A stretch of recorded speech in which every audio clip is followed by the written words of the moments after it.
One issue that divides libertarians is the issue of abortion. Where do you stand on abortion? Well, I have to describe myself as pro-choice.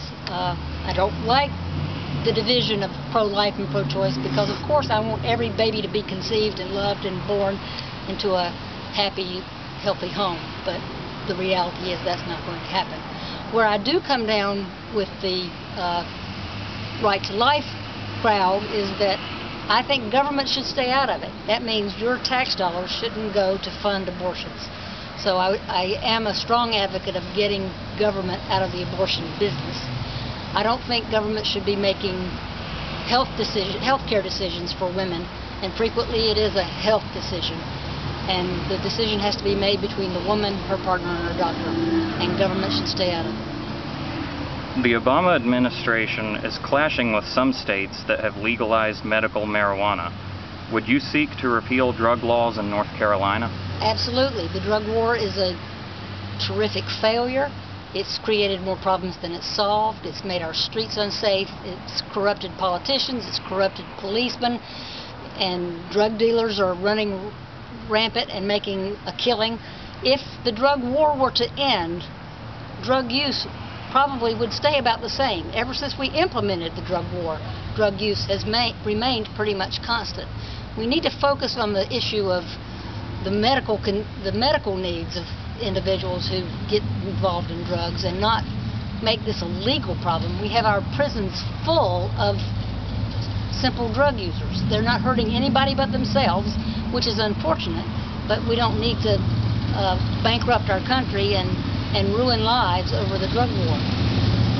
I would advocate, especially for medical marijuana, it seems like a no-brainer. It's a proven fact that marijuana has certain medical benefits, and the fact that we continue to make this illegal and prosecute people for it is horrendous in my opinion. What is your position on voter identification laws? That's a good question too, because I have mixed emotions. I have no problem with us knowing who's voting, but I also think other people have said this, it's a solution in search of a problem. I've heard that the amount of voter fraud is just infinitesimal. It's never been enough to sway an election. So I think we have bigger issues, and I know the opponents of the voter ID are concerned about the disenfranchisement of older voters or people who don't have driver's licenses, and the implementation is going to cost the state something too. And as I say, it seems to be a solution in search of a problem. You have said that governments are instituted to defend our rights, not to limit them. But when we look at history, governments have a terrible track record when it comes to actually fulfilling this responsibility. Might we conclude that government is incapable of fulfilling this duty? Well, what are the founders say? You have to remain ever vigilant, and the tendency is for government to grow and liberty to yield. I don't have the quotes down right, but that's why as a libertarian, even as a libertarian, I have a very hard time running for office, because the last thing I want to do is to tell you how to run your life. But I realize that in order to get that kind of government that's limited strictly to just protecting individual rights, I have to be involved in the process. And you're right, it just continues to get bigger and bigger, and it's going to be hard to rein in, but we have to start somewhere. As a third-party candidate, you face challenges that Republicans and Democrats do not. Tell me about your experiences with this. Well, I've been involved in the Libertarian Party in North Carolina for many years, since the late 1970s. North Carolina is a particularly difficult state on which to get on the ballot. Can't compose that sentence very well grammatically, but our last petition drive in 2008, when we got Dr. Munger on the ballot, took us 3.5 years and cost over $150,000. Our resources were drained, our energy was drained, and it shouldn't be that way. Any group of committed individuals who want to form around a political idea and create a political party ought to be able, through volunteer efforts, to collect enough signatures to get on the ballot so they can let their voice be heard in the political arena. North Carolina makes it extremely difficult. That's why we only have 3 recognized parties right now. And as in North Carolina, that bar to get on the ballot is based on voter turnout and election results, and it is a constantly rising bar.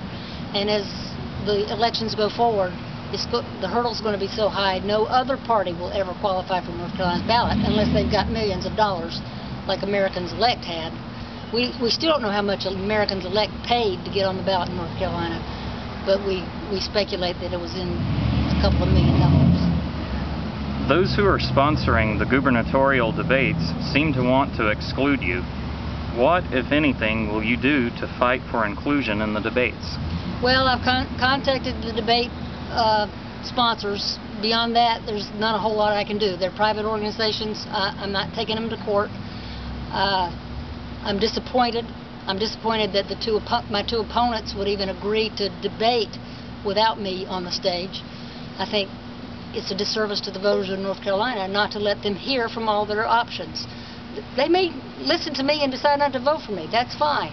But I really ought to be able to participate in the process like the other 2. Last question. What do you say to voters who are leaning toward Pat McCrory or Walter Dalton but have not made up their minds? One of the arguments we get as libertarians is, well, if I vote for you, I'm going to waste my vote because one of those other guys is going to win, so I've got to keep Walter Dalton from winning, so I got to vote for Pat McCrory, or I got to keep Pat McCrory from winning, so I got to vote for Walter Dalton. You've only got one vote.